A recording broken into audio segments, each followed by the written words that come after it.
Here's another classic calculus textbook type of problem. A 4-foot wide hallway meets at a right angle to a 3-foot wide hallway.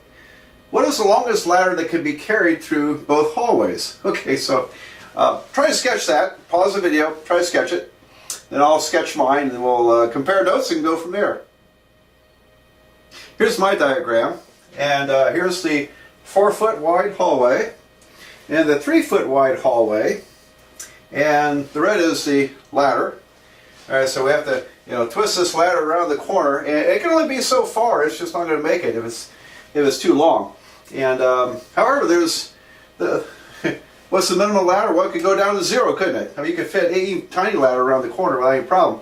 And so I need to find a function that describes the length of the ladder in terms of this diagram, take its derivative with whatever variable I'm using, and set it equal to 0. And that's how we optimize it. That's how we'll find the maximum possible ladder length. All right, so this one could get a little messy. We'll see what happens. All right, so and here's what I've decided to do. I decided to divide the ladder up into 2 lengths for the moment. This will be L1 and L2. And I'm going to call this X right there.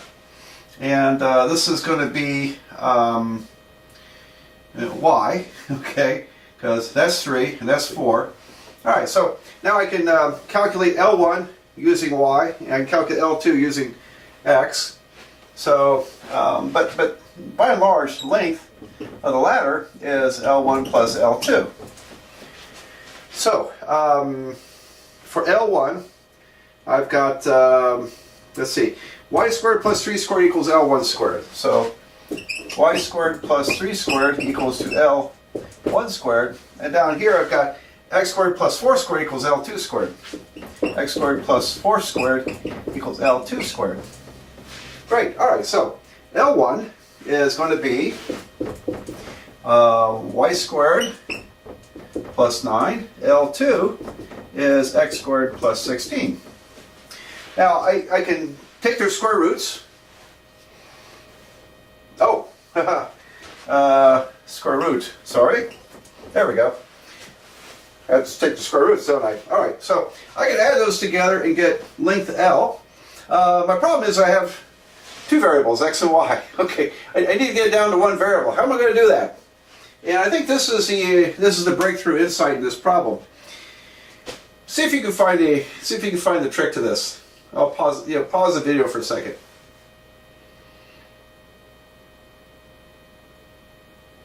Well, the secret is to look for some way to relate x and y. How do x and y relate to one another? And okay, well, here's what I saw. I see 2 similar triangles. These 2 triangles have the same 3 angles. So they're similar, but they're different in scale. But the proportions are equal. So similar triangles, if I take, for example, y over 3, it should equal to 4 divided by x. So y over 3 is equal to 4 over x. And that's a pretty major breakthrough because that allows us to solve for y in terms of x. So multiply by 3, y equals to 12 over x. And now I can substitute into there. Alright, so there we go. Now what proceeds from here I think is going to be pretty messy stuff. So I'm going to need to make room here. So got this diagram down. I think we've got everything we need. I just need to plug this into here, add these together to get L, and then take the derivative of that mess. Okay, so it'll be fun. So give me a minute, I'll erase the board and we'll make room. Before I finish the erasing and then finishing the problem, the length of the ladder as a function of x, remember x was part of the diagram, is equal to L1 plus L2. So here's L2, square root of x squared plus 16. And L1, when I replace y with 12 over x, I get 12 squared, 144 over x squared, plus 9. And it's a square root, so half power. Alright, so we managed to rewrite the length of the ladder in terms of some variable x. And now I'm able to find the maximum ladder length by optimizing this. Take the derivative with respect to x and set that derivative equal to 0, and then we'll be able to figure out the length of this ladder that can fit around the corner. Alright, so here we go. The L prime is going to be 1/2 x squared plus 16 to the minus 1/2, and then chain rule times this derivative 2x. Alright, so pretty straightforward derivative, I think. And then over here, this derivative is 1/2 parentheses 144 over x squared plus 9 to the minus 1/2. And then the chain rule here, when I take the derivative of this inside, I'll get a 0 here, but this part, think of it as 144x to the minus 2. When I take its derivative, we get minus 288x to the minus 3. Minus 288 over x to the third power. Alright, so when I multiply by this derivative, it's going to be negative 288 over x cubed. Negative 288 over x to the third power. And then we set that equal to 0. Okay, so and there we go. That's all we have to do is solve that equation, right? Well, I think it's going to get pretty messy. Let's see what happens here. So here the 2's cancel, and I'm going to rewrite these as square roots. Because once we've done the calculus part, I think it's a little easier to look at it this way. So x on top, this is the denominator, square root of x squared plus 16. And then over here, the 2 cancels, leaving minus 144. So I get minus 144 over x to the third times that square root. Square root of 144 over x squared plus 9. And all that's equal to 0. Ah, isn't that wonderful? Alright, so what to do? Well, I gotta get rid of the square roots, don't I? Okay, so I'm going to move that part to the right. So that x over square root x squared plus 16 equals to 144 over x cubed square root 144 over x squared plus 9. And, well, and that's what it equals to, right? Alright, so, okay, well I could square both sides, or we could first cross multiply. If I multiply by the common denominator, it's the same as cross multiplying. So when I do that, I'm going to have x to the fourth times that square root. I'm going to write it over here, x to the fourth times the square root of 144 over x squared plus 9. And that equals to 144 times the square root. 144 times the square root of x squared plus 16. Alright, well, now what? Well, to get rid of the square roots, we're going to have to square both sides, aren't we? So I'm going to square that side, square that side. Okay, something tells me we have a Newton's method issue coming up here.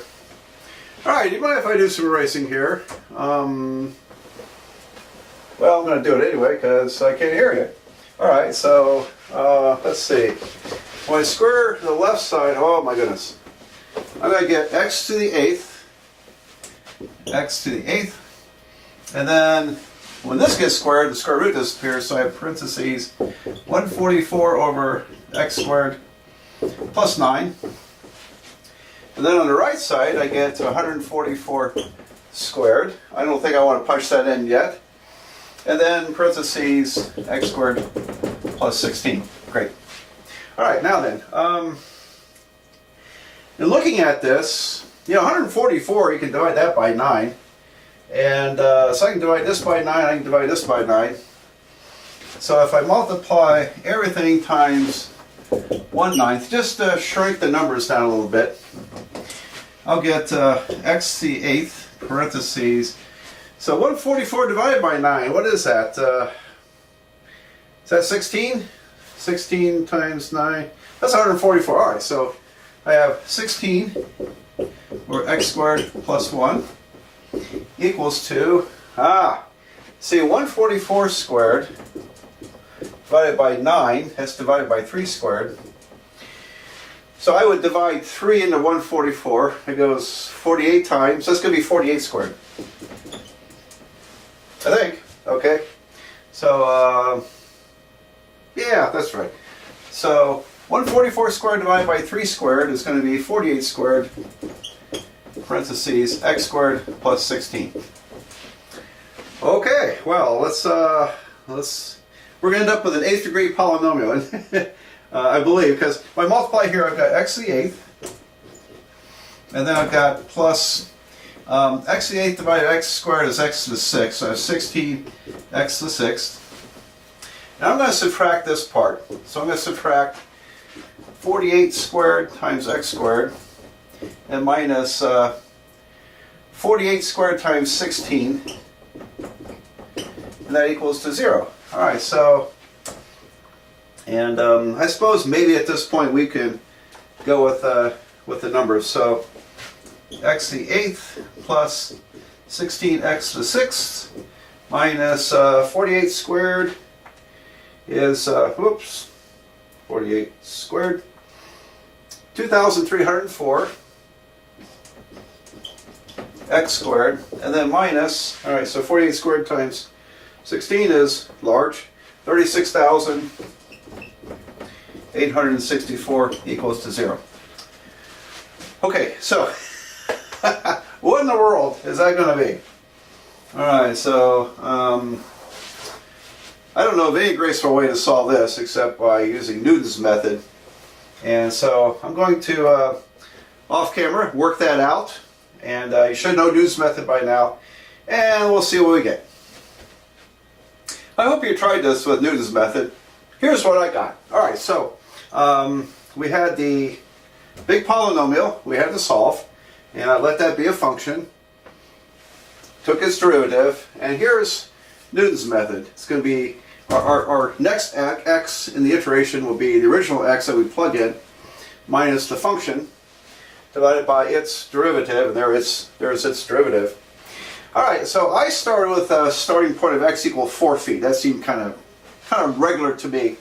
And after about 4 or 5 times, I think, I didn't count, but after a handful of times, I got x to be 3.63424118566. Okay, so I used all the decimal places.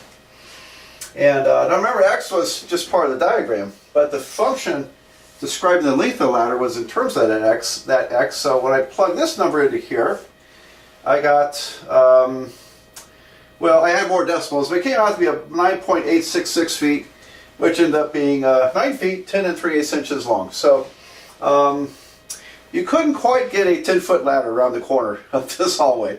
It had to be a little bit shorter than 10 feet. So I thought that's kind of interesting. And all right, so there it is. That's. I hope you enjoyed that problem. I thought it was pretty interesting. But you know, we got to use Newton's method, and so let's do another one.